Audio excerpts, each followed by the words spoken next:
Um, they've been around for 150 million years, and in that period of time they've learned how to get their own water. And so this is a fairly young forest here. These trees, the oldest ones, which are back up in Cathedral Grove, are probably like 1,200 years old. But if you go 4 hours north, not east, but 4 hours north, the trees up there are over 2,200 years old. That's why they're much bigger. Yeah, they're about double the diameter, and they're also about 100 feet higher. Because these average at about 200 feet. There are some here that are 250 and 260 feet, but there aren't a lot of those. I feel like he just like And fire plugs and stuff to look patriotic, and everybody kind of went crazy with all this stuff. So what had happened was we had, at that point, the United States government said, we need a bicentennial tree.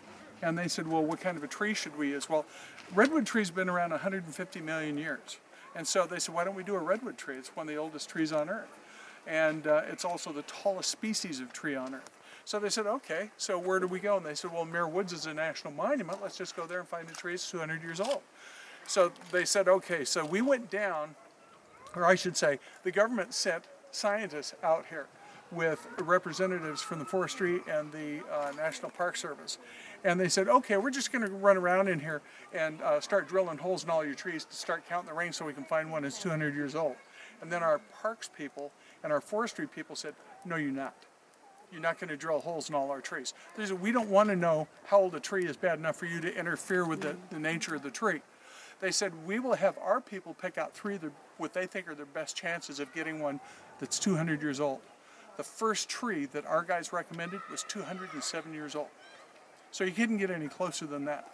And that's what you're going to see right down here. Now the thing that's pretty cool that nobody knows is when you get down there and look at the tree, there's two holes in it. And nobody knows why those holes are there. Everybody looks at it, they take pictures of it all the time, and they go, what the heck is going on? Why are those holes in the tree? Some people think it's woodpeckers and stuff. No, our people allowed the scientists to drill two holes to verify the age of the tree. And when you go down there, I already told you I know cool stuff. This is not in the books, it's not in the pamphlets or anything that you get. And even all the rangers that do the tours that I do don't have all the information I do, because I spend a lot of time with the scientists and the historians. And I know that those two holes were drilled out in 1976 to determine if it was going to be the official tree. And it was 207 years old, and it has the official bicentennial plaque in front of it. And this group of people right here are the only people in the park right now that probably know why those holes are there. So you're privy to private information.